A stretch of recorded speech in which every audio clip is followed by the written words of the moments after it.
सरस्वती विद्या मंदिर वडगुंद्रे या विद्यालयात आज रायगड विभाग शिक्षक शिक्षकेतर एकत्रीकरणाचा हा कार्यक्रम संपन्न होत आहे।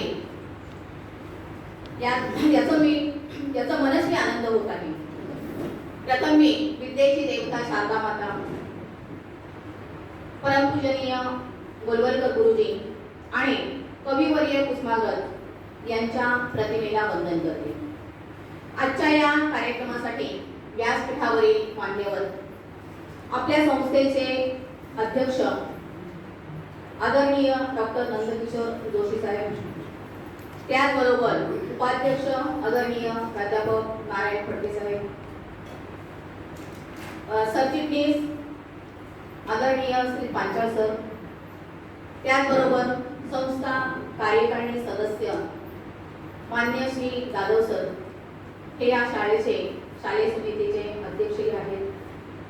त्याचबरोबर मान्य श्री आशुतोषजी देवधर सर, मान्य श्री देवगडे सर, मान्य श्री चांदोरकर सर, त्याचबरोबर माझे सर्व शिक्षक शिक्षकेतर बंधू भगिनी, या सर्वांचं मी विद्यालयाच्या वतीने मनपूर्वक स्वागत करते आणि सर्वांना धन्यवाद देते।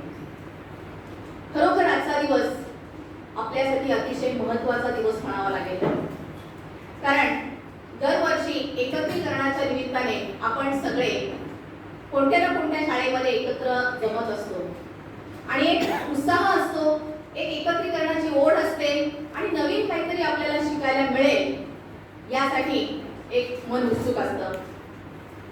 इथे जर आपण पाहिला तर ज्ञानाय दानाय रक्षणाय च, खरोखरच आपल्या या बोधवाक्यानुसार संस्थेचे उदात्त हेतू आहे की मागे त्याला शिक्षण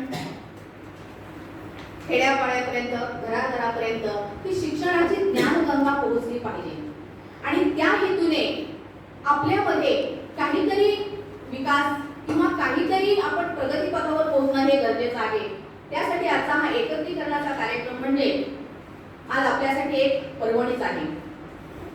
या कार्यक्रमातून आपल्या सर्व शाळांमध्ये एकसूत्रता यावी, एक वाक्यता यावी, त्याचबरोबर शैक्षणिक बौद्धिक देवाणघेवाण व्हावी, त्यानंतर शारीरिक स्वास्थ्य व उपक्रमशीलता, या हेतूने हा एक कार्यक्रम या ठिकाणी आपण संपन्न करत आहोत। यातून सर्व कर्मचाऱ्यांचा, विद्यार्थ्यांचा, शाळांचा विकास व्हावा हा एक आपल्या संस्थेचा उदात्त हेतू आहे। विद्या मंदिर वडगड येथे जमलेले माझे सगळे कुटुंबीय, आज आपण एका चांगल्या उद्देशाने चांगल्या कार्यक्रमाकरता एकत्र आलेलो आहोत। या एकत्रीकरणाच्या निमित्तानं आपल्यामध्ये उपस्थित संस्थेचे उपाध्यक्ष आदरणीय प्राचार्य श्री फडके सर, आपल्या संस्थेचे सरचिटणीस Panchal sir, doctor Nileshji Deodhar, doctor आशुतोषजी Deodhar, Nileshji Devgade, आपल्या सर्वांचे मार्गदर्शक आदरणीय जाधव सर,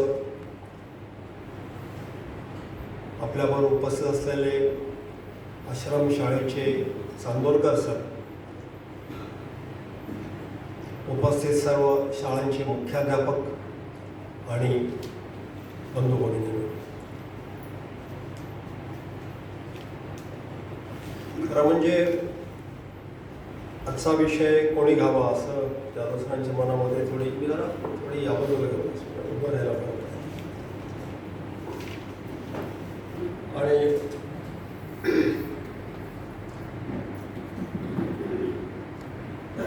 त्यांनी मला आग्रह केला की आजचा विषय तुम्ही घ्यावा। आजच्या विषयामध्ये मी त्यांना आल्यानंतर मॅडमनाही विचारलं की आज एकत्रीकरण आहे का अभ्यास वर्ग आहे, तर मला असं म्हणाले की दोन्ही एकत्रच आहे, एकत्रीकरण आहे दोघांचंही।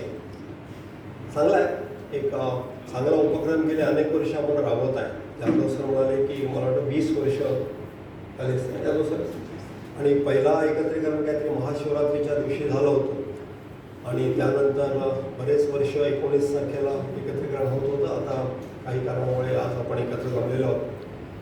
खरं म्हणजे एक चांगला उपक्रम, कौतुकास्पद उपक्रम असल्याचं वर्णन करता येईल.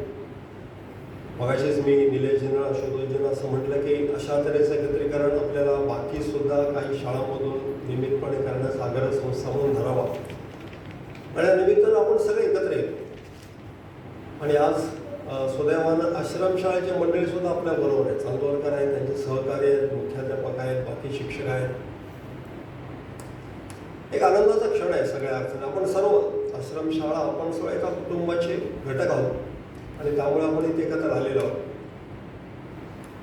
आणि अशा तऱ्हेनं आदानप्रदान आपल्याकडे चालणाऱ्या गोष्टींचं आणि बाकी ठिकाणी चालणाऱ्या गोष्टींचं समजावून घेणं, आपण कुठे कमी आहोत, आपण कुठे चांगले आहोत, अशा सगळ्या गोष्टी एकमेकांना कळतात आणि मनामध्ये एक स्फूर्ती, आनंद निर्माण होतो आणि त्या आनंद स्फूर्ती घेऊन आपण दिवसभरामधून बाहेर पडतो. एकमेकांना भेटण्यात सुद्धा खूप आनंद असतो. शाळेमध्ये आपण भेटत असतो, पण ते भेटणं आणि इथे भेटणं याच्यामध्ये फरक असतो. म्हणजे एकाच शाळेतले शिक्षकेतर प्रतिनिधी, ही पण मंडळी या ठिकाणी उपस्थित आहे. शाळेत ते भेटतच असतो. ते भेटताना अनेक गोष्टी आपल्या बरोबर असतात. भेटताना काही वेळेला राग असतो, काही वेळेला अधिक प्रेम असतं. अशा अनेक गोष्टी आपल्या मनामध्ये, अनेक भाव आपण रोज भेटत असल्यामुळे इथे मात्र भेटताना हे सगळं विसरून आपण एका कुटुंबाचे घटक म्हणून भेटत असतो. हा आनंद वेगळा असतो. आणि त्यामुळे अशा तऱ्हेचे कार्यक्रम संस्थेमध्ये इतर ठिकाणी सुद्धा होणं आणि हे प्रेमाचं आदान प्रदान आपल्या सगळ्या सहकार्यामध्ये होत राहणं, याचा एक ॲडव्हान्टेज. आपण सगळे एका कुटुंबाचे घटक आहोत या माध्यमातून सिद्ध होतं. ते मला, तुम्ही माझ्याकडे खूप गांभीर्याने बघू नका, मला टेन्शन आहे. तुम्ही सगळे अध्यक्ष बोलतायत, आपल्याला काहीतरी नोट घ्यायला लागतील. नोट्स घ्या, माझ्याकडे आहे नोट देण्याकरता. पण आपण सगळे आज एकत्रीकरणाकरता आलेलो आहोत. थोडीशी गंमत, थोडा अभ्यास, अशा माध्यमातून आपल्याला पुढे जायचं आहे. आणि कोरोनाच्या मधल्या मोठ्या प्रदीर्घ कालावधीनंतर आपण एकत्र आलेलो, हा एक मोठा आनंद आहे. मला 2-2.5 वर्ष एकमेकांना भेटणं सुद्धा खूप कठीण होतं.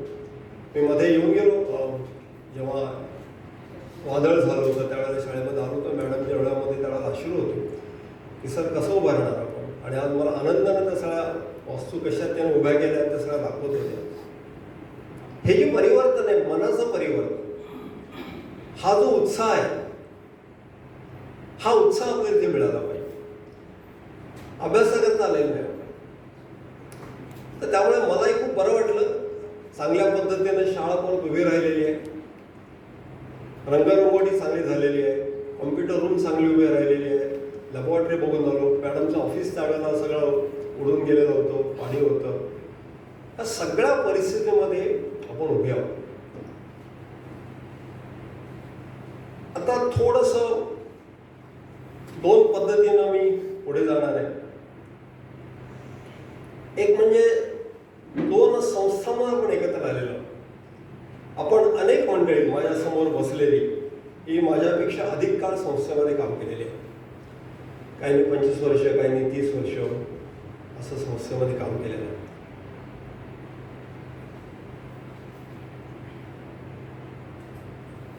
संस्थेमध्ये काम करण्याचा आपला अनुभव, याची थोडीशी चर्चा मी घेणार आहे. 10 मिनिटं 15 मिनिटं मला जो वेळ दिला त्या वेळेमध्ये.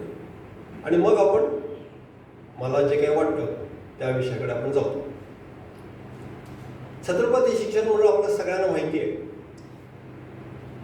किती वर्ष झाली कोण सांगेल? पाटील सर, अंदाज? 55. आणखीन कोणी? 1960 साली संस्था सुरू झाली. 62. आणि अविरतपणे एका ध्येयानं प्रेरित होऊन आपण काम करतो. हे काम करत असताना मी मगाशी तुम्हाला म्हटलं तसं की अनेक अडचणीमधून आपण मार्ग काढत आलेलो आहोत.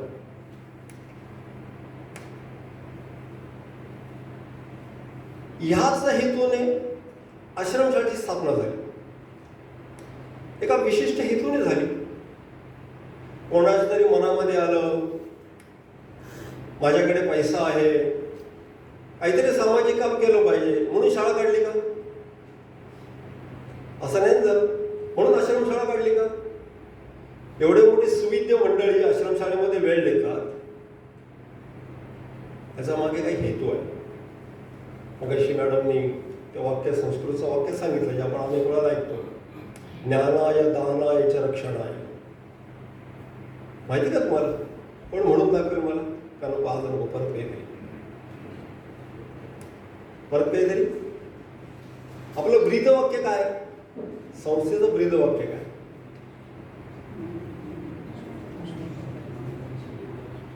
मुख्याध्यापकाने सांगू नका, आणखी कोणी मागेल त्याला शिक्षण. म्हणजे काय हेतू आहे ना आपल्या मनामध्ये? आपल्या मनामध्ये काय हेतू आहे आणि त्या हेतूने आपण सुरू केलेला आहे. ज्याने सुरू केलं त्यांच्या खिशात काही पैसे नव्हते, आपण सुरू केलं. आपण कसं सुरू केलं? आपण समाजाच्या आधारावरती सगळं सुरू केलेलं आहे. आपल्या सगळ्यांना माहिती आहे, आपल्या सगळ्या प्रकल्पामागे म्हणजे शाळांमागे समाज उभा आहे. याचा अनुभव रायगडच्या लोकांना सुद्धा आलेला आहे. देवरुखकर बरोबर आहे का? हो सर, बरोबर आहे ना? आपल्या शाळेचं नाव काय? कैलासवासी शंकर सीताराम देशमुख. कोण होते? का दिली असेल जागा त्यांनी? काय हेतू असेल त्यांचा? गंमत म्हणून नाही दिली. या समाजामध्ये काहीतरी रुजलं पाहिजे हा त्यांच्या मनातला हेतू. आणि कोण रुजवेल? छत्रपती शिक्षण मंडळ रुजवेल. हा त्यांच्या मनामध्ये असलेला विश्वास, याच्यातून हे उभा राहिलेला आहे. आणि विश्वास सार्थ करण्याची जबाबदारी तुमच्या माझ्यावरती आहे. समाजाने विश्वास आपल्यावरती टाकलेला आहे, तो सार्थ करण्याची जबाबदारी आपल्यावरती आहे. अनेक बंद पडलेल्या अडचणी शाळा आपण घेतलेल्या आहेत. देवरुखकर बरोबर का? आपली शाळा तिथली अशा अनेक आहेत. मुरबाड भागातल्या शाळा आहेत. मला वाटतं 6 महिन्यापूर्वी मी आणि डॉक्टर निलीपजी आपल्या एका अशा विश्वस्तांना भेटायला गेलो होतो मुरबाड जिल्ह्यामधल्या. त्यांचं वय आज 101 आहे. 100 वर्ष त्यांनी पूर्ण केले. डोळ्यातून आनंदाश्रू आले. ज्याच्याकरता आपण हे सगळं केलं होतं तारुण्यामध्ये, ते आज बहरलेलं दिसत आहे त्याला. त्याचा आनंद त्याला वाटतो. हा समाजाचा आनंद आहे, आपला आनंद आहे. प्रत्येक भागात छत्रपती शिक्षण मंडळ कल्याणचे उपाध्यक्ष माननीय फडके सर हे वयाच्या 65व्या वर्षी सिनियर कॉलेजचे प्राचार्य म्हणून निवृत्त आहेत. प्राध्यापक नारायण फडके सर यांचं देखील स्वागत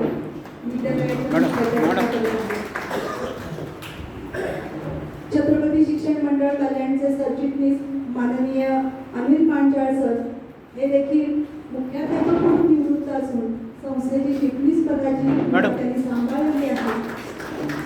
आदरणीय सरांचं स्वागत सन्माननीय मुख्याध्यापिका करताना. त्याचबरोबर संस्थेचे कार्यकारी मंडळाचे सदस्य सन्माननीय डॉक्टर निलेश रेवगडे सर हे यांचं देखील स्वागत विद्यालयाच्या सन्माननीय मुख्याध्यापिका करते, जे खाजगी कंपनीमध्ये उच्चपदस्थ असून अनेक शाळांचे ते शालेय समिती सदस्य आहेत.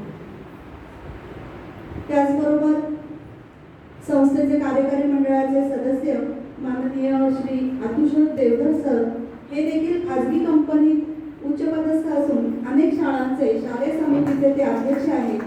विद्यालयाच्या मुख्याध्यापिका सौ धारसे मॅडम यांना विनंती करते की त्यांनी त्यांचं स्वागत करावं. संस्थेच्या कार्यकारी मंडळाचे सदस्य आदरणीय श्री महादेवजी जाधव सर यांचं देखील स्वागत सन्माननीय मुख्याध्यापिका सौ धारसे मॅडम यांनी करावं. हे जय जवान जय किसान विद्या मंदिर वाघेरी आणि सरस्वती विद्या मंदिर वडगावमध्ये या दोन्ही शाळांचे ते शालेय समितीचे अध्यक्ष आहेत. तसेच आदरणीय नितीनजी चांदोरकर सर हे वैद्यकीय व्यावसायिक आहेत. माणगाव आश्रम शाळा संकुल समितीचे ते संस्थापक आहेत यांचं देखील स्वागत विद्यालयाच्या मुख्याध्यापिका सौ धारसे मॅडम करतील. समाजाने आपल्याला सांगितलं की तुम्ही उभे राहा आणि आपण उभे राहिलो. आणि हे सगळं कशामुळे शक्य झालं तर माझ्यासमोर जो माझा परिवार उभा आहे त्याच्यामुळे शक्य झालं, तुमच्यामुळे शक्य झालं. इच्छा आमची आहे, समाजाने आम्हाला जबाबदारी दिली, पेलली कोणी? तुम्ही. तुमच्यामुळे शक्य झालं आणि म्हणून एकत्रीकरण. तुमचं कौतुक करण्याकरता एकत्रीकरण. कधीतरी तुमच्या पाठीवर हात ठेवला म्हणून मी आलो आज कुटुंब प्रमुख म्हणून की आपण चांगलं काम करू. समाजानं जो विश्वास आपल्यावरती दिलेला आहे त्याचा योग्य पद्धतीनं समाजाचं दान आपण परत द्यायचा प्रयत्न करू. आणि सांभाळणारे जसे तुम्ही आहात तसं माझ्या मागे बसलेले माझे पदाधिकारी, उत्तुंग व्यक्तिमत्व समाजामध्ये असलेली मंडळी माझ्या मागे. मी एक खुर्ची म्हणून बोलते, व्यक्ती म्हणून नाही. प्राचार्य फडके सर आहेत. मी विद्यापीठामध्ये जातो, अनेकांना विचारतो तुम्ही फडके सरांना ओळखता? ओळखता म्हणजे काय? आणि तशी थोडीशी वचक असते. सरांचा दबदबा आहे विद्यापीठामध्ये, मला जाणवतो. त्यांना ते काय मोकळे आहेत स्वभावाने, त्यांना वाटत नाही की आपला काही दबदबा आहे. पण मला माहिती आहे सरांचा दबदबा विद्यापीठात किती आहे. सरांच्या शब्दाला किंमत किती आहे विद्यापीठामध्ये याची मला माहिती आहे, त्याची किंमत मला माहिती आहे. डॉक्टर निलेशजी आहेत, रिलायन्स सारख्या कंपनीमध्ये काम करतात, PhD घेतलेले इंजिनियर आहेत. नुकतंच प्रमोशन मिळालं. आपण त्यांचं कौतुक आता करणार आहोत पुढच्या स्तरामध्ये. मोठ्या पदावर असून सुद्धा कार्यकर्त्यासारखा वेळ देतात म्हणून संस्था उभी आहे. आशुतोषजी आहेत, IT कंपनीमध्ये मोठ्या पदावरती आहे. जसं तुमचं कौतुक आहे तसं यांचंही कौतुक आहे. त्यांना येता काही दिवसापूर्वी प्रमोशन मिळालं. माझ्या दोन्ही बांधवांना कौतुक करतात, टाळ्या तरी वाजव कमीत कमी. त्या मंडळींना आपण कौतुक करतो, तुमचं त्यांचं कौतुक आहे.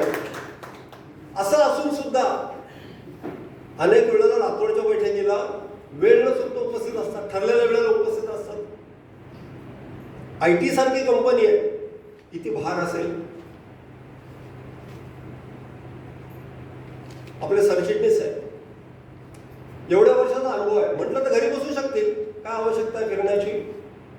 मला मागाशी निलेशजी गमतीने म्हणत होते की आता आपल्याला एक हेलिकॉप्टर घेतलं पाहिजे, म्हणजे मग आपले सरचिटणीस सगळ्या ठिकाणी फिरूशी. एवढं अंतर आहे, कल्याणपासून वाघेरीपर्यंत जायचं म्हटलं तर, पालघर जिल्ह्यामध्ये एका टोकावर जायचं म्हटलं तर. आणि मी जेव्हा फोन केला ना, सर म्हणतात आज ना सर मी जर आज पालघरला आहे, उद्या मी मुरबाडला जाणार आहे, मग मी आपल्याला भेटू शकेन.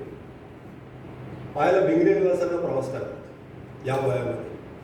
आपण कोणाचं वय काढत नाही, कारण आपण सगळे तरुण आहोत.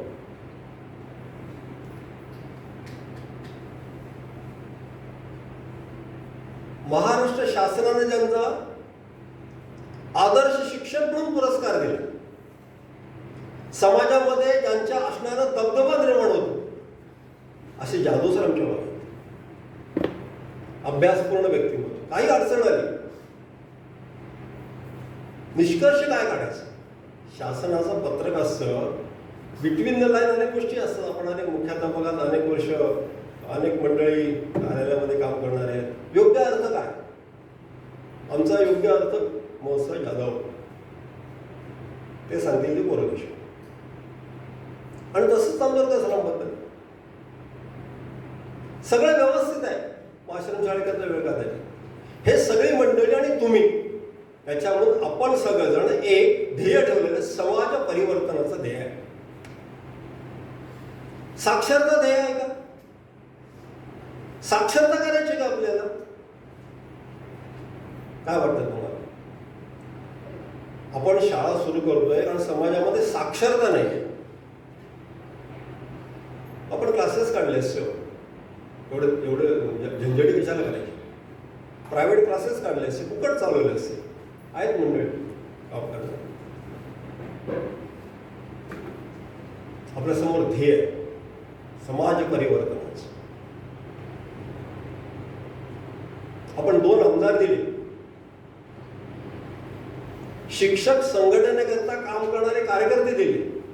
हे सगळं का करतो आपण?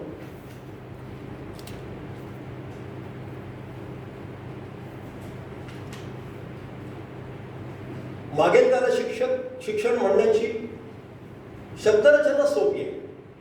मागेल त्याला शिक्षण 3 शब्द आहे, पण त्याच्या पाठीमागे प्रचंड कष्ट आहेत. विना अनुदान तत्वावरती आपण शाळा चालवतो. अनेक शिक्षक आपले अजूनही विना अनुदान तत्वावरती आहेत. मला वाटतं की आपण कोणाचा पगार कधी कमी केलाय. जो काय ठरलाय तो पगार त्याला वेळेवर मिळतो. मधल्या सगळ्या संकटाच्या काळामध्ये सुद्धा आपण कोणाची पगार नाही चुकवला. अनेक शाळांमध्ये 50%, 75%, एक महिना पगार नाही. चांगल्या शाळा. आम्हाला कल्पना आहे की आपण का उभे आहोत, तर ज्यांच्यामुळे आपण उभे आहोत त्यांची अडचण आहे आपली अडचण, कारण आपण एक कुटुंब आहोत. आणि म्हणून याचबरोबर भौतिक सुविधांनी युक्त अशा शाळा आपण उभ्या केल्या. अडीअडचणींना समाजाला हात पसरले आपण. मग ते कॉम्प्युटरायझेशन असो, ई लर्निंग असो, प्रयोगशाळा असो, लायब्ररी असो. कारण आपल्याला विद्यार्थ्याला समाजाला उभा करायचं, कोणाला उभा करायचं? विद्यार्थ्याला उभा करायचं. तो विद्यार्थी उभा राहायला पाहिजे. आणि हा विद्यार्थी आपण संस्कारक्षम विद्यार्थी उभा करतो.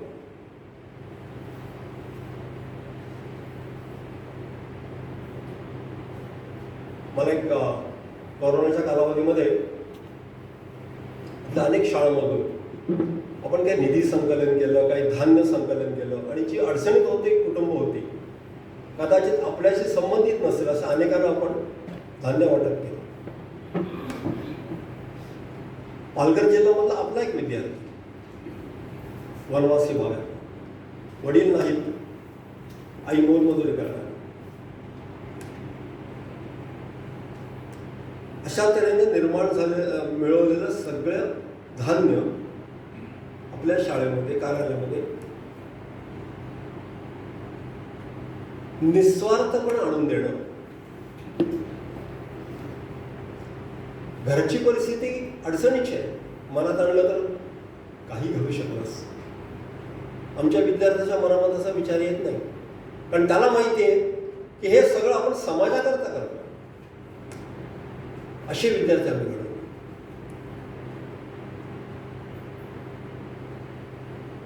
आपल्या अनेक शिक्षकांनी कोरोनाच्या कालावधीमध्ये अनेक पाड्यांवरती जाऊन विद्यार्थ्यांना शिकवलं. आपल्यापैकी सुद्धा अनेकांनी. मानधन मला वाटत नाही कोणाला मिळालं, कारण आपले विद्यार्थी मागे पडत आहेत. आपलं कर्तव्य आहे त्याला आपण शिकवलं पाहिजे. हा आपला पाय आहे.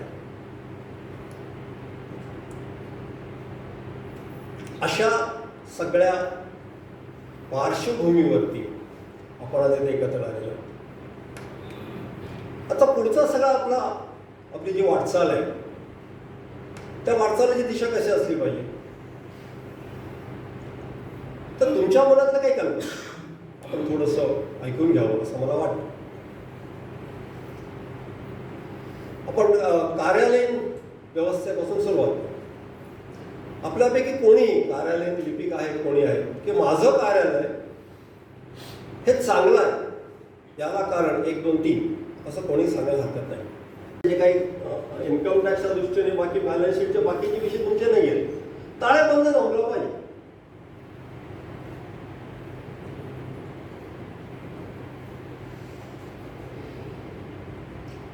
आपल्या शाळांमध्ये अनेक वस्तू असतात.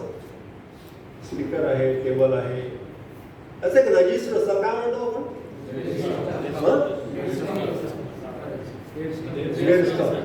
आणखी काहीतरी वेगळा शब्द आहे तुमच्याकडे? काय म्हणतात सर? डेस्कटॉप. येऊ का पुढे या विषयावरती? पुढे येऊ. काय मुख्याध्यापक आहे आपल्याकडे आणि रेडी आहे. असे किती मुख्याध्यापक हात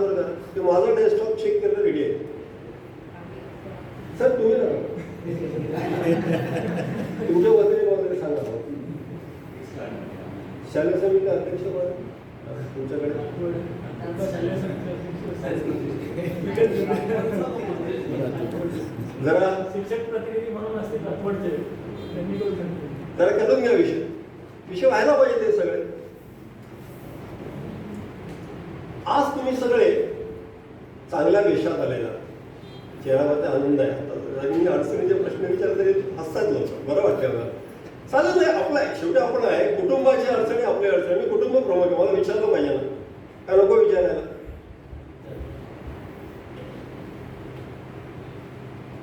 ठीक आहे, नसेल तर करूया अशी अडचण काय, हे काय परीक्षा नाही आपली.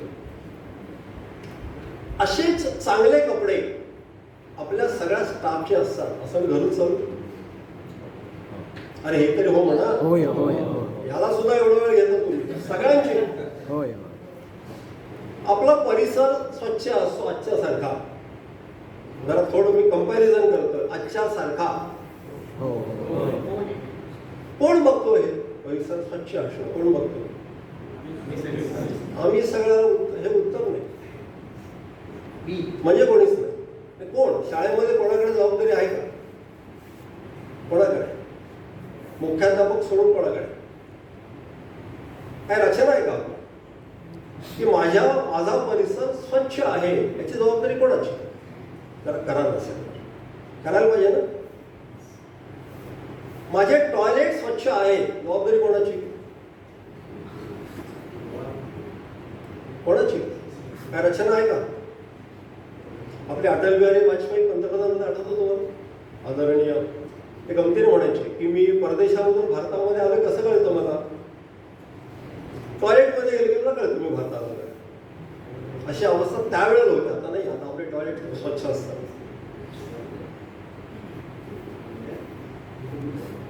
आपल्या शाळेची काही विशेषता आहे का कोणत्याही गोष्टीची? मी तुम्हाला काय माझ्या डोक्यात काय सांगतो, मी पर्यावरणाचं काम करतो.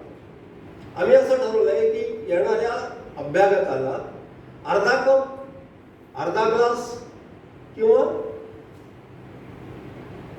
तांब्या भांड्यामध्ये अर्ध भांडं पाणी द्यायचं, पूर्ण द्यायचं, कारण तो फेकून देतो. अशी तुम्हाला काय वाटतं की तुमची काय विशेषता आहे किंवा काय डेव्हलप करता येईल? विषय कळला तुम्हाला? नाही, मला वाटतं तुम्हाला नाही कळणार विषय. एखादा प्रतिनिधी, एखादा अभ्यागत माझ्या शाळेमध्ये आला तर तो काय मेसेज घेऊन जाईल? अरे या शाळेमध्ये नाही विशेष आहे. असं काय असेल आपल्या शाळेचं? मी एक उदाहरण दिलं तुम्हाला, तुम्ही विचार करा की मी त्याला की माझ्या बागेच्या दाखवेन, माझा बगीचा माझी विशेषता आहे, माझ्याकडे असलेले गुलाबाची फुलं ही माझी विशेषता आहे. एक उदाहरण मी तुम्ही दुसरं दिलं. माझे टॉयलेट चकाचक असतात, माझी विशेषता आहे, मी त्याला दाखवायला घेऊन जाईल. माझी कॉम्प्युटर रूम माझी विशेषता आहे, प्रत्येक कॉम्प्युटर माझा चालू आहे, मी विचारत नाही, कारण मला माहिती आहे निलेशजींनी मला वाटतं यांनी हिशोब काढला होता किती कॉम्प्युटर शाळेमध्ये चालू आहेत. ते कॉम्प्युटर किती आहेत? 35 आहेत. चालू किती आहेत? सर जरा बघायला लागेल. अशी स्थितीने असतं का?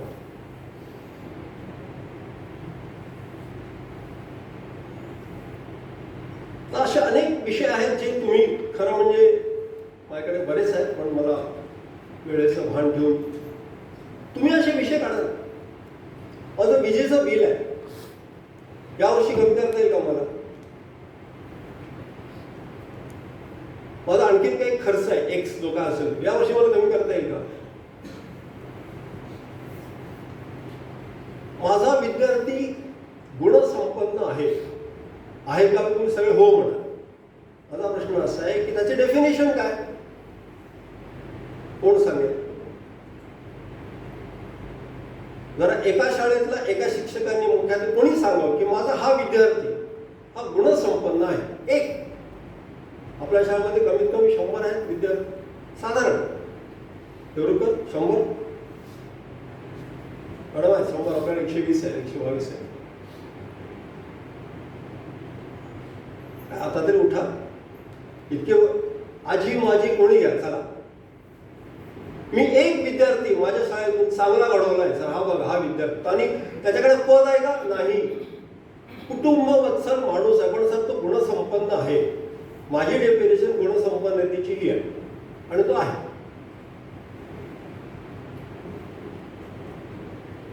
आपण काहीच काम काम केलं नाही गेली 30-35 वर्ष. का तुम्हाला आठवत नाहीये का त्रास होतोय आठवायला? परिस्थिती काय? असं तर शक्यच नाही की तुम्ही विद्यार्थी घडवलं नाही. असं शक्य नाही. मी स्वतः विश्वास ठेवायला तयार नाही. मी माझ्या सगळ्या शिक्षकांजवळ प्रत्येकाने चांगलं काम केलेलं आहे, डेडिकेशननी काम केलेलं आहे. प्रत्येक विद्यार्थी लक्षात असतं. मग तुम्हाला सांगता काय येत नाही. त्याला कारण असते आपली तशी दृष्टी नाही. ती दृष्टी वाढवायला पाहिजे. त्या दृष्टीने विद्यार्थ्याकडे बघितलं पाहिजे की याच्यामध्ये काय बदल झाला पाहिजे. खूप वर्षापूर्वी मी जाधव सरांच्या, मला वाटतं कदाचित माझ्या पहिल्या प्रवासामध्ये जाधव सरांच्या शाळेमध्ये आलो. त्यांनी सांगितलेली गोष्ट मला आठवते, मी सांगतो पण माझी वेळ संपत आहे. एका विद्यार्थ्याला काही येत नव्हतं. कायम तो मागे बसला असेल. अनेक ठिकाणी विषय सांगितले, कदाचित तुम्हाला सांगितलं असेल. रात्र शाळेचा विद्यार्थी. प्रत्येक जण त्याला मला वाटतं मारायचं, मला माहिती नाही, त्यांच्या परवानगीने बोलतो. मारायचं की नाही मला माहिती नाही, पण रागवायचं नक्की. आणि त्याला उभं करायचे बेंचवरती वगैरे वगैरे. एक दिवशी जाधव सरांनी त्याला बोलवलं आणि मी त्याला सांगितलं, वाच मी काय लिहिलं ते. त्या बेंचवर उभं करून सुद्धा त्याला वाचता आलं नाही. मला इकडे म्हणा, इकडे काय मूर्ख आहेस का तू, सांग मला काय लिहिलं. पण सर मला दिसत नाही. हे समजायला मला 4 वर्ष लागली की माझ्या एका विद्यार्थ्याला दिसत नाहीये हे समजायला मला 4 वर्ष लागली. आज कशी स्थिती आपल्या शिक्षकांची. म्हणून म्हटलं विद्यार्थ्याकडे बघायची दृष्टी योग्य असली पाहिजे. त्याच्या अडचणी काय, तो का मागे राहतो, हा विद्यार्थी पुढे का जातो, तो मागे का जातो. कधीतरी याचं अनालिसिस आपल्याला करायला आहे.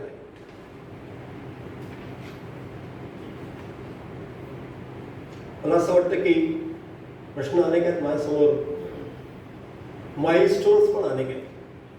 पुढच्या कालावधीमध्ये संस्था म्हणून, शाळा म्हणून साध्य करण्यासाठी आपण त्याची एखादी सूची आपल्यापुरती तयार करावी. पुढच्या वेळेला जेव्हा आपण एकत्रीकरण करता येईल तेव्हा सर मी या 2-3 गोष्टी ठरवल्या होत्या, वैयक्तिक आणि सामूहिक. त्याच्यापैकी 50% सर मी यशस्वी झालो. मी विचारणार नाही. शेवटी समाधान तुमचं आहे, आत्मिक समाधान असतं. हे समाधान आत्मिक असतं, दुसऱ्याकरता नसतं. दुसऱ्याकरता जे समाधान मिळतं ते चेहऱ्यावरती खोटं खोटं असतो, पण जे स्वतःचं समाधान असतं ते चेहऱ्यावरती वेगळं दिसतं. ते समाधान आपल्याला मिळालं पाहिजे की सर नाही, मी प्रयत्नपूर्वक या 4 गोष्टी ठरवल्या होत्या. प्रयत्नपूर्वक 2 सध्या झाले, एक जर का काही झालं नाही माझ्याकडे, पण प्रयत्न नक्की केले. अशा कोणत्या गोष्टी शाळा म्हणून मुख्याध्यापकांनी पण ठरवाव्यात, जे कार्यालयीन प्रमुख आहेत त्यांनी ठरवाव्यात, जे कार्यालयाच्या इतर व्यवस्थेमध्ये स्वच्छता आहे आणखीन तरी ठरवाव्यात. आणि या वैयक्तिक म्हणून पुढच्या वेळेला माझं, मी या शाळेमध्ये लिपिक आहे, कोणी आलं तरी माझं कार्यालय त्याला वेगळं दिसलं पाहिजे बाकी शाळांपेक्षा. मी स्वच्छतेचा प्रमुख आहे, त्याला कळलं पाहिजे का, त्याने विचारलं पाहिजे, अरे तुमच्याकडे कोण बघतं स्वच्छता, जरा मला भेट घालू नये. आणि याला कारण आपण समाज परिवर्तनाचे घटक आहोत. या सगळ्या प्रयत्नामधून आपल्याला साध्य करायचं ते समाज परिवर्तन करायचं. शिक्षण